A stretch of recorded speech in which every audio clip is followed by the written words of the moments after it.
एक बार की बात है, महात्मा बुद्ध के शिष्य आनंद कहीं जा रहे थे। रास्ते में उन्होंने देखा कि एक अधेड़ व्यक्ति एक चट्टान पर बैठा रो रहा है।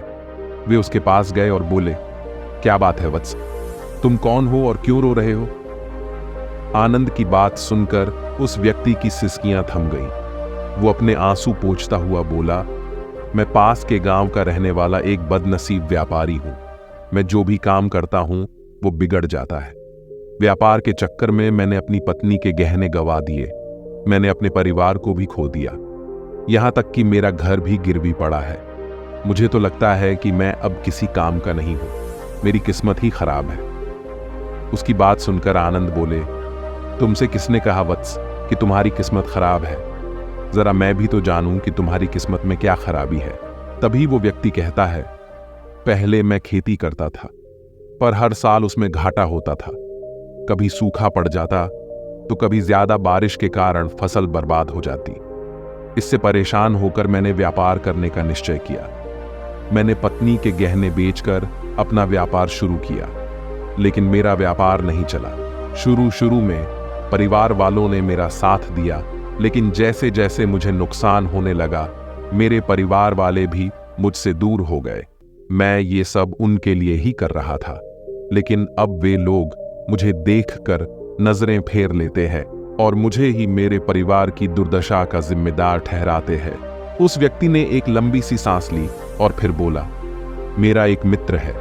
उसने भी मेरे साथ अपना व्यापार शुरू किया था, लेकिन उसका व्यापार अच्छा चल रहा है। वो जब भी मेरे घर आता है तो अपनी सफलता की कहानियां सुनाता है। उसकी बातें सुनकर मेरे घर वाले भी कहते हैं कि उसे देख और कुछ सीख। हमें तो लगता है कि तेरे बस का कुछ भी नहीं है। उन लोगों की बातें सुन सुनकर अब तो मुझे भी लगने लगा है कि शायद मेरे बस का कुछ भी नहीं है। अब तो मुझे अपना जीवन ही व्यर्थ लगने लगा है। मेरे मन में ख्याल आता है कि अपना जीवन समाप्त कर लूं। मैं यहां आया भी इसी इरादे से था, लेकिन हिम्मत नहीं कर पाया। इसीलिए यहां अकेले में बैठकर खुद को कोस रहा था। आनंद बोले, ओह, तो ये बात है। वैसे क्या तुम इसके अलावा कुछ और भी कहना चाहते हो? उनकी बात सुनकर वो व्यक्ति बोला, एक ओर मेरा हर काम खराब हो जाता है, दूसरी ओर मेरा मित्र है जो हर समय मुझे नीचा दिखाने का प्रयत्न करता रहता है। मुझे समझ में ही नहीं आता है कि मैं क्या करूं। आनंद बोले, क्या तुम अपने मित्र की बातें सुनकर दुखी हो जाते हो? हां, मैं उसकी बातें सुनकर स्वयं दुखी हो जाता हूं, उस व्यक्ति ने जवाब दिया। आनंद ने पूछा, तुम्हें किस बात का दुख होता है, अपने असफल होने का या फिर मित्र के सफल होने का? उनका सवाल सुनकर वो व्यक्ति एक पल के लिए सोच में पड़ गया। फिर वो बोला, अगर सच कहूं तो मुझे अपने असफल होने का उतना दुख नहीं होता है जितना कि मित्र के सफल होने का होता है। आनंद ने प्रश्न किया, अर्थात यदि तुम्हारा मित्र असफल हो जाए तो तुम्हें खुशी होगी? वो व्यक्ति बोला, हां, मुझे बहुत खुशी होगी। आनंद बोले, इसका मतलब है कि तुम्हारी खुशी तुम्हारे मित्र पर निर्भर है। अगर वो चाहे तो तुम्हें खुश कर सकता है, और अगर वो चाहे तो तुम्हें दुखी कर सकता है। तुम स्वयं से न तो खुश हो सकते हो और न ही दुखी हो सकते हो। अर्थात तुम अपने मित्र के गुलाम हो गए हो, इसलिए तुम्हारा कुछ नहीं हो सकता। तभी उस व्यक्ति ने हाथ जोड़ दिए और कहा, ऐसा न कहें महात्मा, आपकी बातें सुनकर मुझे कुछ आशा बंध रही है। तभी आनंद कहते हैं, जब हम किसी से आशा बांध लेते हैं तो उस पर निर्भर हो जाते हैं। ऐसे में हमारी खुशी और दुख भी उस पर निर्भर करने लगता है। इससे बेहतर है कि तुम अपने आप से आशा बांधो। जब तुम ऐसा करोगे, साथ ही पूरे जतन से काम करोगे, तो तुम्हें सफलता अवश्य प्राप्त होगी। आगे कहते हुए आनंद ने एक पल के लिए उस व्यक्ति की ओर देखा, फिर अपनी बात आगे बढ़ाई।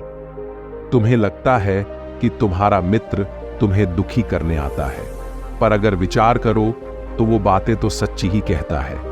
वो अपने संघर्ष और अनुभव की बातें बताता है। तुम उन बातों से बहुत कुछ सीख सकते हो। तुम्हें इसके लिए उसका धन्यवाद करना चाहिए कि तुम्हें घर बैठे कुछ अनुभव मिल रहे हैं। तुम उन अनुभवों का लाभ उठाओ, नई शुरुआत करो, कर्म करते जाओ। एक दिन तुम्हें सफलता अवश्य मिलेगी। आज तुम जिसे अपना बुरा वक्त या बुरी किस्मत कह रहे हो, एक दिन ये बदल जाएगी। इसी के साथ तुम्हारे विचार भी बदल जाएंगे। और देखना, जब तुम्हारा अच्छा वक्त शुरू होगा तब तुम्हारा मित्र भी तुम्हें अपनी सफलताओं की कहानियां नहीं सुनाएगा।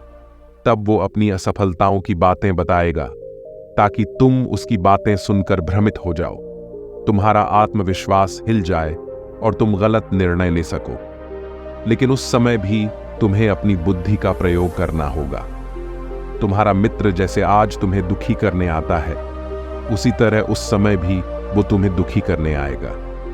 क्योंकि जिस तरह उसे दुखी देखकर तुम्हें मजा आता है, उसी तरह उसे भी तुम्हें दुखी देखने में उतना ही मजा आता है। तभी वो व्यक्ति बोलता है, आपने कहा तो सही ही है, लेकिन मेरा सबसे बड़ा दुख ये है कि मेरे परिवार के लोग भी इसमें शामिल हैं। वास्तव में मैं तो अपने परिवार के लिए अच्छा करना चाहता था, लेकिन वे लोग भी मेरी बात नहीं समझते हैं। वे भी मुझे गलत कहते हैं और अब तो वे मेरे साथ भी नहीं हैं। ये सुनकर आनंद बोले, मैं सब समझ गया, तुम सांत्वना चाहते हो। वास्तव में इस दुनिया में सभी लोग सांत्वना ही चाहते हैं। हम चाहते हैं कि हम जब भी कुछ करें तो लोग हमारी प्रशंसा करें, लेकिन आमतौर से ऐसा नहीं होता है, इसलिए हम दुखी हो जाते हैं। हमें लगता है कि हमारे मित्र, परिवार वाले सब मतलबी हैं।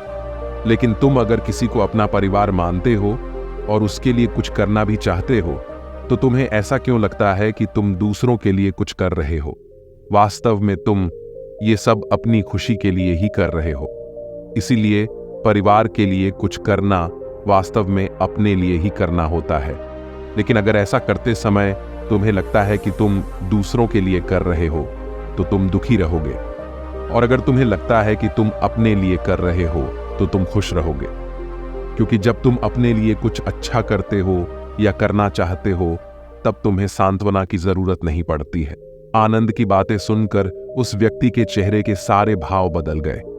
वो बोला, आप सही कह रहे हैं, अब मैं सब कुछ समझ गया हूं।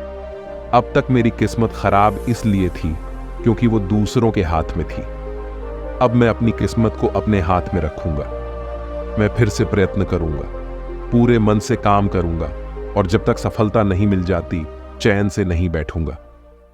उस व्यक्ति की बात सुनकर आनंद मुस्कुराए और उसे एक छोटी सी डिबिया देते हुए बोले, इस डिबिया को हमेशा अपने पास रखना। इसमें एक ऐसा राज्य है जो तुम्हें बड़े से बड़े दुख से भी बाहर निकाल लेगा। लेकिन इसे तभी खोलना जब तुम्हारे जीवन में कोई रास्ता ना सुझाई दे और तुम्हें लगे कि सब व्यर्थ है। ये दुनिया ही व्यर्थ है और यहां रहना भी व्यर्थ है। उस व्यक्ति ने आनंद को धन्यवाद दिया और डिबिया को लेकर चला गया। उसने नए उत्साह के साथ फिर से अपना व्यापार आरंभ किया। उसका व्यापार चल निकला। अपनी मेहनत और लगन के बल पर वो एक बड़ा व्यापारी बन गया। परिवार वाले भी उसके साथ आ गए और उसका जीवन हंसी खुशी के साथ बीतने लगा। अब वो भूतकाल का रोना छोड़ चुका था। वो भविष्यकाल की भी चिंता नहीं करता था, बस अपने वर्तमान को संवारने में लगा रहता था।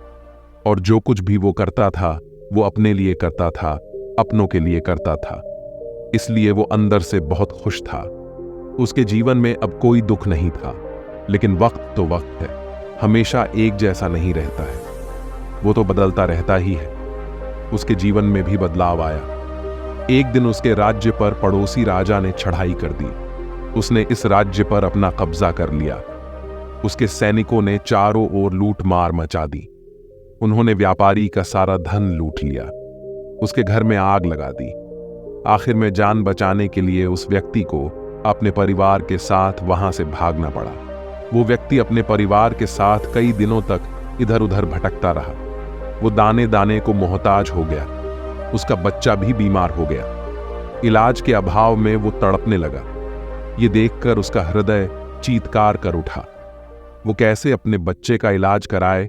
उसके पास तो खाने के लिए भी पैसे नहीं थे।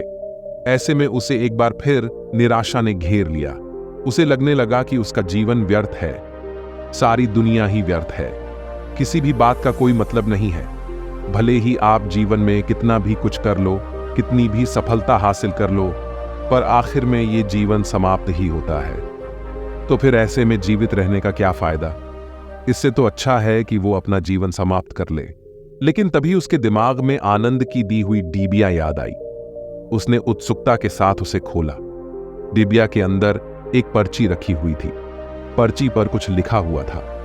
उसे पढ़कर उसकी आंखों के आगे छाया निराशा का अंधेरा छंट गया और वो मुस्करा पड़ा। पर्ची पर लिखा हुआ था, यह समय भी बीत जाएगा। उसने डिबिया को अपनी मुट्ठी में भींच लिया और एक नई शुरुआत के लिए उठ खड़ा हुआ। दोस्तों, अगर आप भी ऐसी ही परिस्थिति से गुजर रहे हैं तो निराश न हो। अपने अतीत पर शोक मत करें, न ही भविष्य की चिंता करें।